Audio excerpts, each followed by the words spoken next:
ओम नमः शिवाय भक्तों, जय श्री राम, जय माता दी। स्वागत है आपका हमारे यूट्यूब चैनल में। भक्तों, आज का विषय बहुत ही महत्वपूर्ण होने वाला है, जो कि आपको डिस्प्ले स्क्रीन पर दिख रहा है। शिव साधना। शिव साधना से संबंधित लोगों के बहुत सारे प्रश्न होते हैं कि हम भगवान भोलेनाथ को कैसे प्रसन्न करें, उनकी किस विधि से पूजा करें ताकि उनकी कृपा हम पर हो, ताकि उनके दूत हमें प्राप्त हों। और यूट्यूब पर काफ़ी सारे लोग भ्रांतियाँ फैला रहे हैं कि इस मंत्र का जाप ऐसे करना चाहिए, इस मंत्र का जाप ऐसे नहीं करना चाहिए, इस मंत्र को ऐसे करना चाहिए, इस मंत्र को वैसे करना चाहिए। एवं हम किस नियम से करें, हमें साधना करते समय कौन सा नियम करना चाहिए, कौन कौन सी नियमों का पालन करना चाहिए, किस विधि से हमें जो है शिव साधना करनी चाहिए ताकि हमें भगवान शिव की, भगवान भोलेनाथ की जल्दी ही, बहुत ही जल्द कृपा प्राप्त हो, हमें उनके दर्शन प्राप्त हों, हमें उनके दूत प्राप्त हों, ताकि हम अपने जीवन को सफल बना सकें, अपने जीवन में आने वाली समस्याओं का समाधान पा सकें। एवं कुछ लोग भक्ति भक्ताई भी करना चाहते हैं, तो उनके लिए भी यह वीडियो बहुत महत्वपूर्ण होने वाली है। इसीलिए वीडियो के अंत तक बने रहें। मैं आपको आज जो शिव साधना देने जा रहा हूँ, इस साधना को करने के बाद व्यक्ति को इस भूलोक में, इस संसार में तो सुखों की प्राप्ति होगी ही होगी, अंत समय में भगवान भोलेनाथ की कृपा प्राप्त होगी एवं शिवलोक में उसको स्थान मिलेगा। चलिए भक्तों, पहले बात करते हैं कि इस साधना को हमें कितने दिन तक और कैसे करना है। तो हमें इस साधना को 11 दिन, 21 दिन, 31 दिन, 41 दिन, जितनी आपकी क्षमता है उस क्षमता के अनुसार आप उसको करें। अगर आप नए साधक हैं, आपने कभी पहले साधनाएं नहीं करी हैं, आप साधनाएं प्रारंभ कर रहे हैं, तो आपको 3 दिन या 5 दिन या 7 दिन की साधना प्रारंभ में करनी चाहिए। क्योंकि ऐसा कई बार देखा गया है कि जो प्रारंभिक साधक होते हैं, वह संकल्प तो ले लेते हैं कि मैं सवा महीना करूँगा, 31 दिन करूँगा, 21 दिन करूँगा, 11 दिन करूँगा, और वो साधना को नहीं कर पाते हैं। तो मैं नहीं चाहता हूँ कि आपकी जीवन में आपके भगवान की जो आप पर कृपा होने वाली है, उसका ग्राफ जो ऊपर की ओर जाना चाहिए, वो नीचे की ओर आ जाए। तो ऐसी गलती आप कतई ना करें, बिल्कुल ना करें। आपसे अगर 3 दिन की साधना करने की क्षमता है, तो आप 3 दिन ही करें, 5 दिन की करने की क्षमता है, तो 5 दिन ही करें। संकल्प आप उतने दिन का ही लें, जितने दिन आप साधना कर सकते हैं। भक्तों, अगर आपने हमारे यूट्यूब चैनल को अभी तक सब्सक्राइब नहीं किया है, तो सब्सक्राइब कर लीजिए, हमारी वीडियो को लाइक करिए एवं हमारे चैनल से जुड़े रहने के लिए और हमारी वीडियो को सबसे पहले पाने के लिए हमारी नोटिफिकेशन वाली घंटी को ज़रूर दबाएँ, ताकि हमारी आने वाली कोई भी वीडियो सबसे पहले आपके पास पहुँच पाए। और ये साधना जो मैं आज आपको देने जा रहा हूँ, यह मेरी स्वयं के द्वारा की हुई साधना है। मेरे स्वयं के द्वारा इस मंत्र को, इस साधना को लेकर अनुभव है। मैंने इस मंत्र को, इस साधना को काफ़ी लोगों को दिया भी है। उन्होंने भी बहुत विचित्र-विचित्र अनुभव बताए हैं। उनको भगवान भोलेनाथ के बहुत ही विचित्र-विचित्र दर्शन हुए हैं, बहुत ही अच्छे दर्शन हुए हैं, बहुत ही अच्छी कृपा प्राप्त हुई है, उनके दूत प्राप्त हुए हैं। तो मैं चाहता हूँ कि जिस प्रकार भगवान भोलेनाथ की कृपा मेरे ऊपर हुई है और साधकों के ऊपर हुई है, आपके ऊपर भी हो, इसलिए मैं इस वीडियो को यूट्यूब पे डाल रहा हूँ। चलिए बात करते हैं सबसे पहले नियम की। आपको जितने दिन की भी आपकी क्षमता है, आप उतने दिन का संकल्प लें। मान के चलिए कि आप 11 दिन की आप साधना करने जा रहे हैं और 11 दिन का आप संकल्प ले रहे हैं, उस हिसाब से मैं आपको सारी बातें समझा देता हूँ। सबसे पहले आपको जो साधना करनी है, तो साधना के लिए सबसे पहले आपको एक बहुत ही अच्छा दिन देखना है। बहुत ही अच्छा दिन, जैसे कि शिव भगवान भोलेनाथ का दिन होता है सोमवार। सोमवार के दिन आप, किसी भी सोमवार के दिन आप ये साधना कर सकते हैं। अगर शुक्ल पक्ष का सोमवार हो तो बहुत ही अच्छा है, अति उत्तम रहेगा। या फिर हर महीने में एक बार शिवरात्रि आती है, तो अगर वो शिवरात्रि का दिन आपको मिल जाए तो वो बहुत अच्छा है। अगर आप शिवरात्रि भी नहीं कर सकते हैं, तो आप किसी भी पूर्णिमा के दिन से ये साधना उठा सकते हैं। या फिर सावन के महीने में आप किसी भी सोमवार से इस साधना को कर सकते हैं। या जो एक साल में एक बार शिवरात्रि आती है, उस दिन से भी आप इस साधना को उठा सकते हैं। ये जो दिन होते हैं, वो बहुत ही तीव्र कृपा प्राप्त कराने वाले दिन होते हैं, क्योंकि इन दिनों में भगवान भोलेनाथ की जो शक्ति है, वो जागृत अवस्था में पृथ्वी पर होती है और उनकी तरंगें, उनकी किरणें, उनके दूत व्यक्ति को जल्द से जल्द प्राप्त हो जाते हैं। इसीलिए आप अगर सावन के महीने में कर सकते हैं तो बहुत अच्छा है। अगर आप नहीं कर सकते हैं, तो आप किसी भी सोमवार से ये साधना उठाकर देख सकते हैं। आप किसी भी सोमवार से साधना उठाकर कर सकते हैं और आपको इसमें बहुत ही अच्छे अनुभव होने वाले हैं। आपको भगवान भोलेनाथ के दर्शन होने वाले हैं, उनके दूत प्राप्त होने वाले हैं। जैसे कि काफ़ी लोगों का ये प्रश्न होता है कि ये दूत क्या है? जो नए साधक हैं वो नहीं जानते हैं। तो दूत के ऊपर मैं एक अलग से वीडियो बना के आपको यूट्यूब पर अपलोड करके आपको बता दूँगा। आप उस वीडियो को देख लेना। हाल के लिए आप इतना समझें कि दूत स्वयं भोले बाबा की शक्तियाँ होती हैं, जो उनकी सेवा करते रहे हैं और जिनने अपना जीवन भोले बाबा की जो है सेवा में निकाला है और अंतकाल में उनको देव योनि की प्राप्ति हुई है, वही दूत होते हैं। और भगवान किसी के शरीर में नहीं आते हैं, ना माता किसी के शरीर में आती है। भगवान के दूत जो सेवक रहे हैं वही आपके पास आते हैं, वही आप पे कृपा करते हैं, वही आपकी सारी सांसारिक चीज़ों और आपको आर्थिक और मानसिक रूप से आपको सहयोग प्रदान करते हैं, आप पर कृपा करते हैं। तो आपको क्या करना है, आपको किसी भी सोमवार के दिन से ये साधना उठानी है और सबसे पहले आपके नज़दीक में जो भी भगवान भोलेनाथ का, शंकर भगवान का जो भी शिवलिंग वाला मंदिर हो, जहाँ पर भगवान भोलेनाथ की शिवलिंग स्थापित हो, उस मंदिर में आप जाएं, भगवान को जल चढ़ाएं, अभिषेक करें, उनको जो है जल चढ़ा के उनको उनसे प्रार्थना करें कि हे भोले बाबा, हे कैलाशी, हे अविनाशी, हे घट घट के वासी, हे महादेव, हे देवातिदेव, भोले शंकर, मैं आपकी साधना करने जा रहा हूँ, मैं आपकी सेवा करने जा रहा हूँ, कृपा कर मेरा मार्गदर्शन करें एवं मेरी सेवा को स्वीकार करें, मेरी साधना में आने वाले विघ्न बाधाओं का हरण करें, मुझ पर कृपा करें, गुरु रूप में मुझ पर कृपा करें। और एक जानने वाली बात ये भी है कि अगर आपका कोई गुरु है तो आपको साधना गुरु के बताए हुए मार्ग, गुरु के दिखाए हुए मार्ग पर ही करनी है, गुरु के दिए हुए मार्गदर्शन पर ही करनी है, गुरु के सानिध्य में ही करनी है। अगर आपका कोई गुरु नहीं है तो आप हमारे द्वारा बताई हुई विधि को भी आप कर सकते हैं, इसमें आपको किसी भी प्रकार का नुकसान नहीं होगा। यह पूर्णतः सात्विक साधना है। जो नए साधक हैं, यह वीडियो उनके लिए है, वो जरूर इस साधना को करें।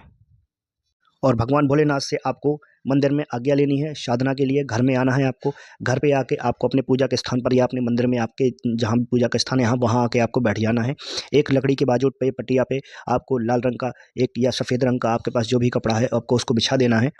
उस पे भगवान भोलेनाथ की, माता पार्वती की साथ में जो फ़ोटो हो उसको आपको रख लेना है, उनको स्नान कराना है, उनका तिलक चंदन करके उन पे फूल इत्यादि अर्पित करना है। आपको एक घी का दीपक जलाना है, जितने समय आपका जाप चलेगा उतने समय आपको घी का दीपक जलाना है।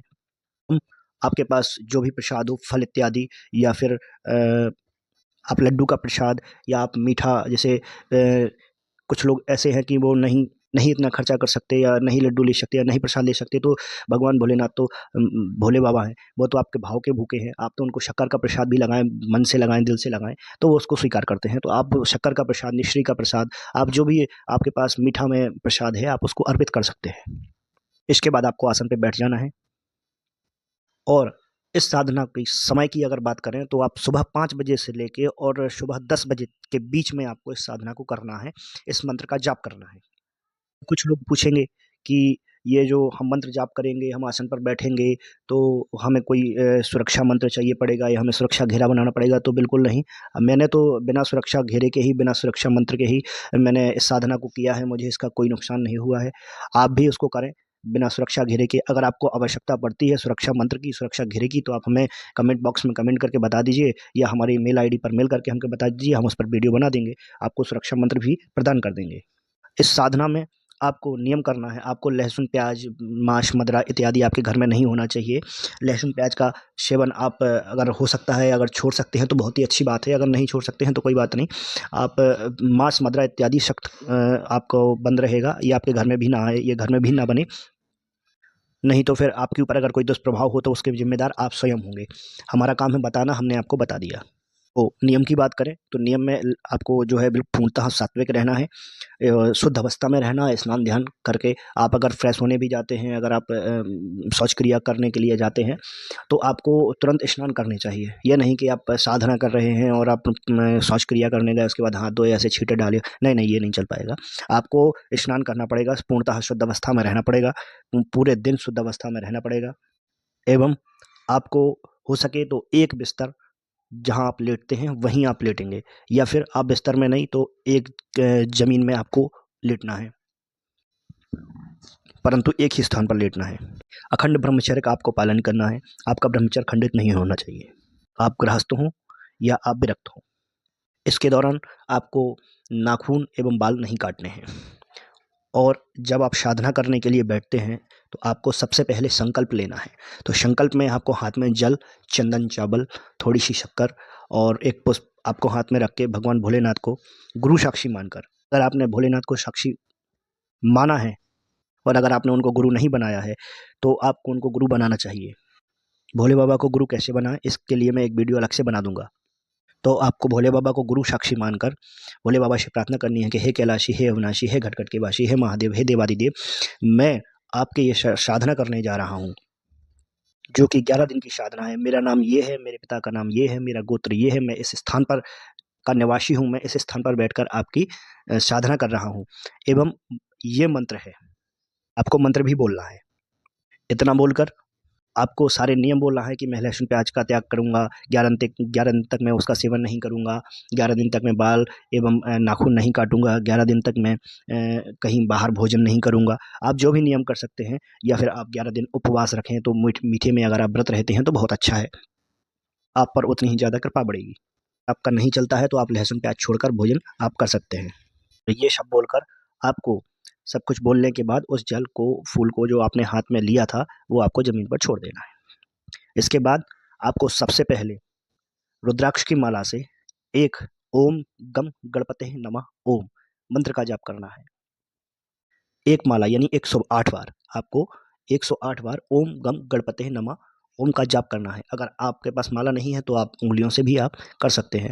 आप किसी भी माला से कर सकते हैं। तुलसी की माला छोड़कर आप रुद्राक्ष की माला से या किसी भी और माला से आप इस मंत्र का जाप कर सकते हैं, इसमें कोई नियम नहीं है। इसके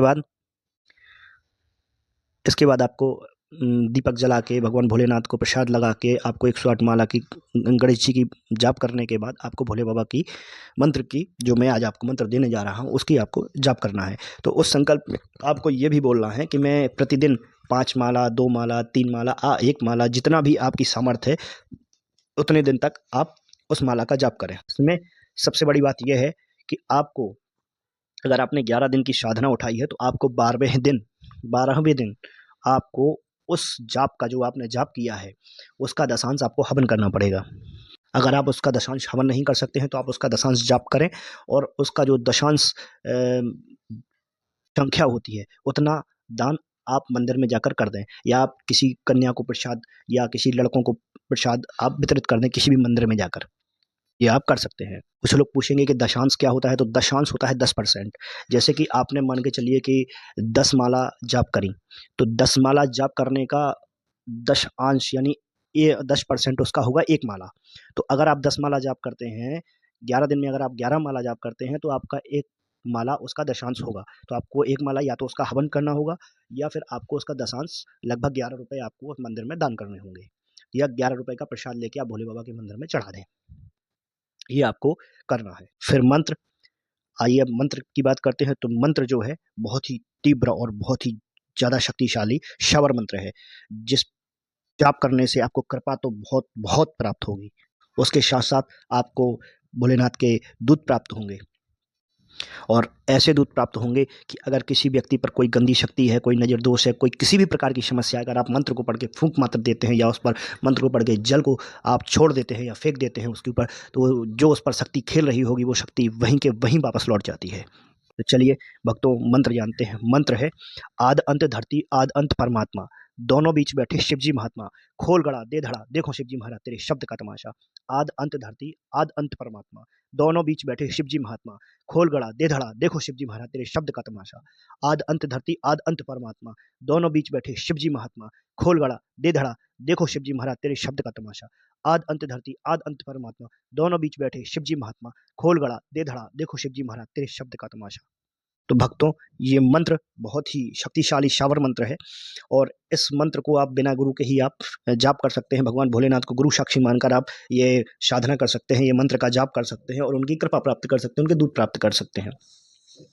तो चलिए, आज के लिए ये जानकारी थी, और इस मंत्र को जाप करने के बाद आपको 11 दिन, 21 दिन, आपने जितने दिन का भी संकल्प लिया है, उस दिन के बाद आप उसको दूसरे या तीसरे दिन से ही आपको उसके अनुभव, मंत्र के अनुभव आपको होने लगेंगे। स्वप्न के माध्यम से आपको मंदिर दिखना, शिवलिंग दिखना, दर्शन होना, भगवान भोलेनाथ के और भगवान सर्प के दर्शन होना, या किसी भी प्रकार के भोले बाबा से संबंधित किसी जीव-जंतु या भोले बाबा से संबंधित नंदी, बैल, इस प्रकार के आपको दर्शन होंगे, या मंदिर के दर्शन होंगे, या आपको साक्षात भोले बाबा खड़े हुए दिखेंगे। ऐसे आपको दर्शन हो सकते हैं, क्योंकि इस मंत्र में बहुत ही नॉर्मल सी बात है। और ये मंत्र आपको अद्भुत शक्ति प्रदान करेगा। आपके सभी प्रकार के जीवन में आने वाली समस्या, दैहिक, भौतिक, किसी भी प्रकार की आपके जीवन में समस्या अगर आ रही है, तो इसका निवारण मात्र एक ये मंत्र कर सकता है। आप भगवान भोलेनाथ का को याद करने के बाद इस मंत्र को आप 11 बार पढ़ें और अपनी हथेली पे फूँक मार के उसको घिस के उसपे फूँक मार के बाहर की ओर कर दें, तो आपके सामने जो भी समस्या होगी, उस समस्या का निराकरण कुछ ही समय में अब स्वयं ही हो जाएगा। बस आपकी श्रद्धा भोले बाबा पर, आपकी श्रद्धा शंकर भगवान पर इतनी मजबूत होनी चाहिए, इतनी तीव्र होनी चाहिए कि आप ये मानें कि वो मेरे सामने खड़े हैं और मैं उनसे बात कर रहा हूँ, और ये वास्तविकता है कि जो मानता है, उसी को दिखता है। चलिए भक्तों, आज के लिए ये हमारी शिव जानकारी थी, शिव साधना से संबंधित। और अगर आपको किसी प्रकार की जानकारी हमसे चाहिए है, और आप किसी भी प्रकार की हमसे साधना चाहते हैं, तो हमारे चैनल को सब्सक्राइब करें, लाइक करें, कमेंट करें हमारी वीडियो पे, एवं नोटिफिकेशन वाली घंटी ज़रूर दबाएँ ताकि हमारी आने वाली नई वीडियो आपके पास तुरंत पहुंच सके। इसमें आपका कोई पैसा नहीं लगता है, ये आपके लिए बिल्कुल फ्री है। हमारे चैनल से जुड़े रहने के लिए हमारे चैनल को सब्सक्राइब ज़रूर करें। चलिए फिर आपको मिलते हैं किसी नई साधना, नई जानकारी के साथ। तब तक के लिए जय श्री राम, जय माता दी, हर हर महादेव।